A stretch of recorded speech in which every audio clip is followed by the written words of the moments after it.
অৱশেষত বহু জল্পনা কল্পনা আৰু বহু প্ৰচাৰৰ অন্তত আজি অনুষ্ঠিত হ'ল 2024 লোকসভা নিৰ্বাচনৰ প্ৰথম পৰ্যায়ৰ ভোট গ্ৰহণ প্ৰক্ৰিয়া আৰু ইতিমধ্যে প্ৰায় শেষ ভাগত উপস্থিত হৈছেহি আৰু আজি 3 বজালৈকে যি ইলেকশ্যন কমিশ্যনে যিখিনি তেওঁলোকে ডাটা দিছে 63% তে ভোটদান কৰিছে এই মুহূৰ্তলৈকে আমি তেওঁলোকে ভোট গণনা কৰি আছে নিশ্চয়কৈ এইবাৰ বৃদ্ধি হ'ব বুলি সকলোৱে আশা কৰিছে তেনে ক্ষেত্ৰত বিজেপিয়ে এইবাৰ তেওঁলোকে আটাইকেইখন সিটে উজনি অসমৰ আজি যি পাঁচটা সিটত আজি ইলেকশ্যন অনুষ্ঠিত হৈ গ'ল নিৰ্বাচন ভোট গ্ৰহণ প্ৰক্ৰিয়া অনুষ্ঠিত হৈ গ'ল এই পাঁচটা সিটে তেওঁলোকে লাভ কৰিব আৰু বিৰোধী শূন্য হ'ব বুলি তেওঁলোকে দাবী কৰি আহিছে এনে ক্ষেত্ৰত মই ৰাজ্যিক বিজেপিৰ কাৰ্যালয়ত উপস্থিত আছোঁ বাজপেয়ী ভৱনত দেৱজিৎ মহন্ত ডাঙৰীয়া আছে আপোনাৰ ওচৰলৈ আহিছোঁ যিহেতু এইবাৰ ভোট বৃদ্ধিৰ 10% ভোট বৃদ্ধিৰ কথা আপোনালোকে উত্থাপন কৰিছে লগতে যি উজনিৰ আজি পাঁচটা যি সিট আছে পাঁচখন আসনত আপোনালোকে নিৰংকুশভাৱে লাভ কৰিব বুলিও আপোনালোকে কৈছে তেনে ক্ষেত্ৰত আজি কি দেখিলে প্ৰথম কথা 10% যিটো আমি বৃদ্ধিৰ কথা কৈছোঁ এই বৃদ্ধিৰ প্ৰথম আৰু প্ৰধান আধাৰটোৱে হৈছে আমাৰ উন্নয়ন আৰু সেইকাৰণে এইবাৰ যি পাঁচটা ফেজ আমাৰ প্ৰথম ফেজৰ যি পাঁচটা লোকসভা উজনি অসমত আজি নিৰ্বাচন অনুষ্ঠিত হৈছে ভোট গণনা হৈছে আপুনি যদি চাই প্ৰধানত ইয়াত চাহ অধ্যুষিত আৰু আহোম বংশৰ যিটো আহোমৰ আমাৰ যথেষ্ট প্ৰভাৱ আছে 2014 চনৰ আগত সেই চাহ অধ্যুষিত অঞ্চলৰ পৰাই MLA কওক MP কওক মন্ত্ৰীয়ে কওক তেখেতসকলে ভোট লৈছিল কিন্তু তেখেতসকলৰ কল্যাণৰ কাৰণে উন্নয়নৰ কাৰণে একো কৰা নাছিল আমি যে আস্থা আৰু পৰিৱৰ্তনৰ কথা কওঁ এয়াই পৰিৱৰ্তন আমি কৰিছোঁ 2014ৰ পিছত আমি সেই ভোটাৰসকলৰ চাহ অধ্যুষিত অঞ্চলৰ চাহ বাগানৰ ভোট যেনেকৈ বিচাৰিছোঁ তেখেতসকলৰ উন্নয়নৰ কাৰণে সেয়াইতো ৰাস্তা ঘাট আলি পদূলি যি মডেল স্কুল 116খন মডেল স্কুল তাত আমি বনাইছোঁ গতিকে আগতে ধাৰণাটো এনেকুৱা আছিল চাহ অধ্যুষিত অঞ্চলৰ প্ৰতি বাগানৰ অন্তৰ্ভুক্ত গতিকে বাগানৰ কৰ্তৃপক্ষই বনাব কিন্তু আমি যেনেকৈ সৰ্বব্যাপী সৰ্বধৰ্মী সৰ্বস্পৰ্শী কথা কওঁ ঠিক তেনেকৈ এই চাহ বাগান অধ্যুষিত অঞ্চলৰো সৰ্বাংগীন উন্নয়নৰ কাৰণে আমি কাম কৰিছোঁ আগতে লাচিত বৰফুকনক আমাৰ বুৰঞ্জীত এনেকৈ কোৱা হৈছিল যে ঔৰংজেবে ৰাম সিংহৰ জৰিয়তে আক্ৰমণ কৰাৰ কাৰণেহে আমি অসমত লাচিত বৰফুকনক জানিছিলোঁ আমি পৰিৱৰ্তন কি কৰিছোঁ আজি আমি পৰিৱৰ্তন কৰিছোঁ যে নহয় এই মোগলক পৰাভূত কৰা বীৰ সেনানায়কজনেই আছিল লাচিত বৰফুকন আৰু সেইকাৰণে 400 বছৰীয়া জয়ন্তী যি পালন কৰিছোঁ সুউচ্চ 150 মিটাৰ ওখ তেখেতৰ যি প্ৰতিমূৰ্তি স্থাপন কৰা হৈছে ইয়েই সকলো ধৰ্মৰ সকলো জাতিৰ সকলো ভাষাৰ পৰম্পৰাক আগুৱাই লৈ আমি গৈছোঁ হয় আমি এই কাৰণেই পৃথিৱীৰ সৰ্ববৃহৎ ৰাজনৈতিক দলৰ এজন সদস্য বুলি গৌৰৱ অনুভৱ কৰোঁ কাৰণ আমাৰ যিগৰাকী নেতা মাননীয় প্ৰধানমন্ত্ৰী নৰেন্দ্ৰ মোদী ডাঙৰীয়াই এইবাৰ শ্লোগান দিছে ভাৰতীয় জনতা পাৰ্টিৰ সকলো কাৰ্যকৰ্তাক সেই শ্লোগানেৰে জৰিয়তে সকলো ভোটাৰক আকৰ্ষণ কৰাৰ কাৰণে অনুৰোধো কৰিছে সেয়া হৈছে পেলে ভোটদান বাদ মে জলপান অৰ্থাৎ প্ৰথমে ভোট প্ৰদান কৰক আৰু পিছত জলপান বা নিজৰ আহাৰ গ্ৰহণ কৰক ভগৱানে নকৰক ক'ৰবাত যদি বৰষুণ দিয়ে এনেকুৱা নহয় যাতে আপুনি ভোটটো দিয়াৰ পৰা বিৰত নহয় গতিকে মই ভাৰতীয় জনতা পাৰ্টিৰ এগৰাকী কাৰ্যকৰ্তা হিচাপে সকলো ভোটাৰক অনুৰোধ জনাম গণতন্ত্ৰৰ আটাইতকৈ ডাঙৰ উৎসৱ এই নিৰ্বাচনত আপোনালোকৰ ভোট যথেষ্ট গুৰুত্বপূৰ্ণ ভোট এই কাৰণেই দিয়ক যাতে এখন সুন্দৰ ভৱিষ্যত আমাৰ যি সপোন বিশ্বগুৰু কৰা ভাৰতক এই সপোন আমি সাৰ্থক কৰিব পাৰোঁ নিশ্চয়কৈ ধন্যবাদ ডাঙৰীয়া ৰঞ্জীৱ শৰ্মা ডাঙৰীয়া আছে আমি আপোনাৰ ওচৰলৈ আহিছোঁ আপুনি আজি ভোটদান কৰিলে সেই সময়ত কি দেখিছিল আপুনি গোটেই প্ৰক্ৰিয়াটো কেনেধৰণে দেখি ভোটদান কৰাৰ সময়ত মই এটা বস্তু দেখিলোঁ কংগ্ৰেছৰ একো দেখা নাপালোঁ মানে গোটেই শোণিতপুৰ লোকসভা সমষ্টিত মই শোণিতপুৰ লোকসভা সমষ্টিৰ ভোটাৰ শোণিতপুৰ লোকসভা সমষ্টিত ভোটদান কৰিবলৈ যোৱা 100জন মানুহৰ ভিতৰত 95জন মানুহে কংগ্ৰেছ প্ৰাৰ্থীৰ নাম নাজানে গতিকে আমি ভাবিছোঁ যে যিমান ভোটদান হ'ব তাৰে 90 to 95% ভোট শোণিতপুৰত ভাৰতীয় জনতা পাৰ্টীয়ে পাব 1 নম্বৰ কথা 2 নম্বৰ কথা 2014 আৰু 2019 লোকসভা নিৰ্বাচনত উজনি অসমৰ 5টা লোকসভা সমষ্টিৰ 4টা আমি জিকিছিলোঁ এইবাৰ 5টাই জিকিম আৰু আমাৰ দলৰ লক্ষ্য আছিল আমাক টাৰ্গেট দিছিলে প্ৰধানমন্ত্ৰীয়ে যে 10% ভোট ইনক্ৰিজ কৰিব লাগে 95% বুথত মই অভাৰঅল পাৰ্চেণ্টেজত কোৱা নাই 95% বুথত উজনি অসমৰ 10%তকৈ বেছি ভোট ইনক্ৰিজ হ'ব। জাতি ধৰ্মৰ ঊৰ্ধত গৈ ৰাভা, ৰংপি, বসুমতাৰী, শইকীয়া, হাজৰিকা, গোস্বামী, গগৈ, বৰগোহাঁই, চেত্ৰী, গুৰুং, কৰ্মকাৰ, তাছা সকলোৱে মিলি এইবাৰ ভোট দিছে ভাৰতীয় জনতা পাৰ্টিক। ইয়াত কোনো জাতিৰ কথা নাই, ইয়াত কোনো ধৰ্মৰ কথা নাই। এটাই প্ৰশ্ন আছে, আমি ভাৰতীয় নাগৰিক, ভাৰতবৰ্ষক সমৃদ্ধ আৰু সুৰক্ষিত কৰিবৰ কাৰণে ভোট দিম, গণতন্ত্ৰক শক্তিশালী কৰিবৰ কাৰণে ভোট দিম, সংবিধান ৰক্ষাৰ কাৰণে ভোট দিম আৰু বিশ্বত ভাৰতবৰ্ষক সুউচ্চ এক স্থানলৈ লৈ যাবৰ কাৰণে ভোট দিম। তেনেকুৱা এটা মনোভাৱ লৈ এক উৎসৱমুখৰ পৰিৱেশত মানুহে ভোট দিছে আৰু ভোটৰ পাৰ্চেণ্টেজ 80ৰ ওচৰত যাব বা 80তকৈ ওপৰলৈ যাব পাৰে, সম্ভাৱনা আছে। মানুহে হিলদল ভাঙি ভোট দিছে, গাঁৱৰ মানুহে ভোট দিছে, বাগানৰ মানুহে ভোট দিছে, জনজাতি অঞ্চলৰ মানুহে ভোট দিছে, চহৰৰ মানুহে ভোট দিছে, বৃদ্ধই ভোট দিছে, যুৱক যুৱতীয়ে ভোট দিছে, সকলোৱে ভোট দিছে আৰু ভাৰতীয় জনতা পাৰ্টিক ভোট দিছে। আমি সেইটোত দৃঢ় আৰু বিশ্বাসী। এইকাৰণে বিশ্বাসী যে সকলোৰে কাৰণে যদি কোনোবাই সুৰক্ষিত কাম কৰিছে সেয়া হ'ল প্ৰধানমন্ত্ৰী নৰেন্দ্ৰ মোদীৰ নেতৃত্বত ভাৰতীয় জনতা পাৰ্টীৰ চৰকাৰে সমগ্ৰ দেশত কৰিছে। সেইকাৰণে সকলো মানুহে হিলদল ভাঙি ওলাই আহিছে আৰু ভোট দিবলৈ আহিছে। এই নিৰ্বাচন দুটাকৈ লোকসভা নিৰ্বাচন হৈ গ'ল, 2014 আৰু 2019। 14ত আমাৰ ওপৰত আশা কৰি মানুহে ভোট দিছিল, 19ত আমাৰ কাম চাই ভোট দিছে আৰু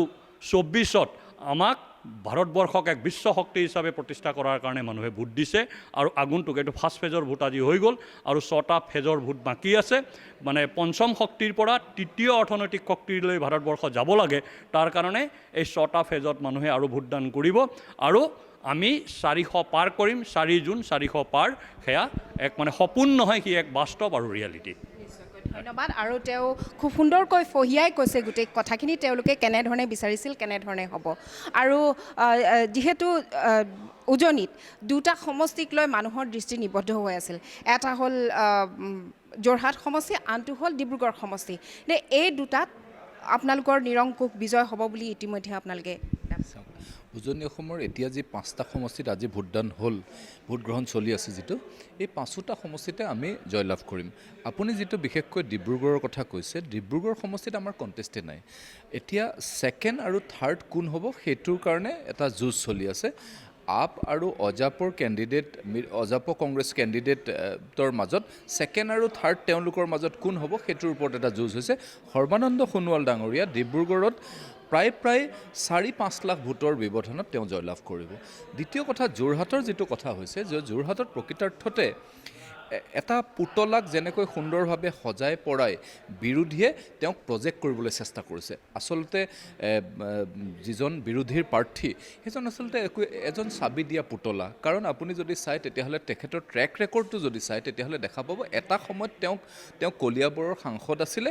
দেউতাকে যিধৰণে কৰিবলৈ কৈছিলে তেওঁ সেইধৰণে কৈছিলে, নিজস্বতা একো নাই। কলিয়াবৰৰ সমষ্টিটোৰ হৈ তেওঁ কোনোদিন এটা কথাও দিল্লীত সাংসদত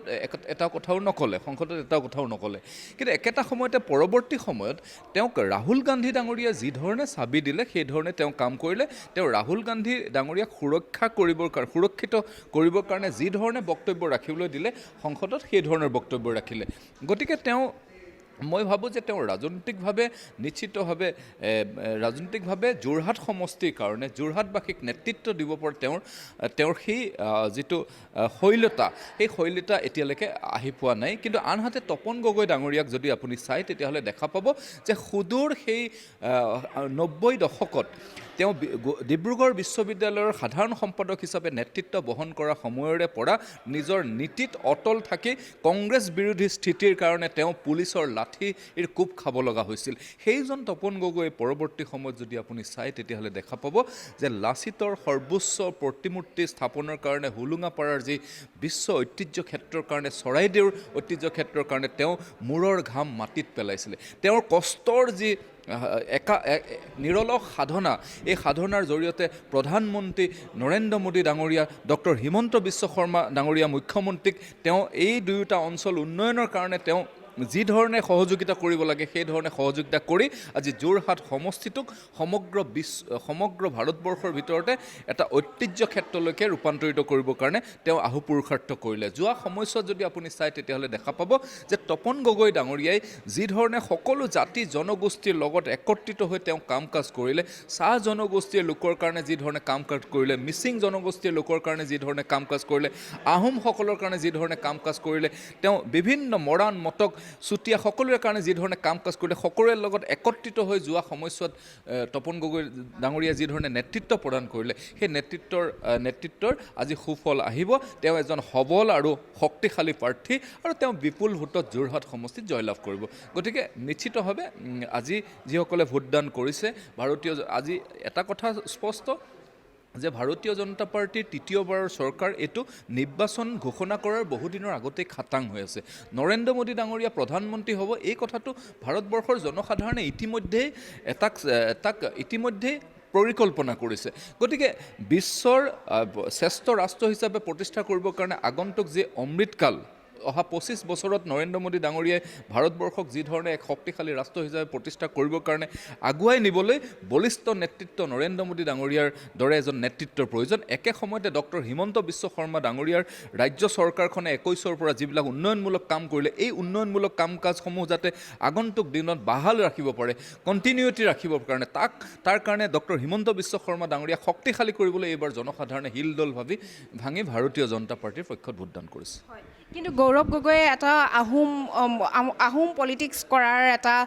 পৰিকল্পনা কৰিছিল বুলিও বহুতে ক'ব বিচাৰে কৰিছিল চাওক কংগ্ৰেছৰ এইটো নতুন কথা নহয় মানে গ্ৰুপিজম কৰা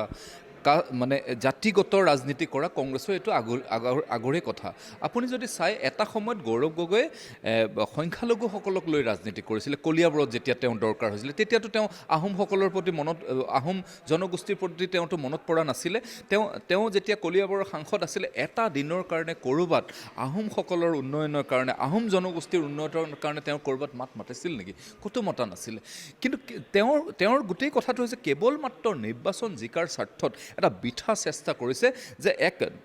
নিৰ্দিষ্ট জনগোষ্ঠীক এটা টাৰ্গেট কৰি তেওঁলোকে কথা বতৰাবিলাক কৈছে কাম কাজবিলাক কৈছে যিটো কথা আজি সকলো জনগোষ্ঠী একত্ৰিত হৈ অসমৰ যোৰহাট সমষ্টিৰ সকলো লোক একত্ৰিত হৈ তাক আজি বানচাল কৰিলে আৰু নিশ্চিতভাৱে তেওঁৰ সেই যি কূট কৌশল আছিলে যে নিৰ্বাচনী কূট কৌশল আছিলে সেই কূট কৌশল আজি বানচাল হ'ব ধন্যবাদ আৰু এনেধৰণে তেওঁলোকে আশা কৰিছে যে এইবাৰ তেওঁলোকৰ যি 10% ভোট সেই তাৰ বহু দূৰ তেওঁলোকে 90% তেওঁলোকৰ বাঢ়িব 10%তকৈ অধিক ভোট তেওঁলোকৰ বাঢ়িব আৰু লগতে তেওঁলোকে গৌৰৱ গগৈকো কেনেধৰণে তেওঁ গ্ৰুপ হিচাপে তেওঁ পলিটিক্স কৰে সেই কথাও তেওঁলোকে ক'বলৈ বিচাৰিছে বা তেওঁলোকে অভিযোগ উত্থাপন কৰিছে গতিকে এনেধৰণে আজি প্ৰথম পৰ্যায়ৰ যি ভোট গ্ৰহণ প্ৰক্ৰিয়া অন্ত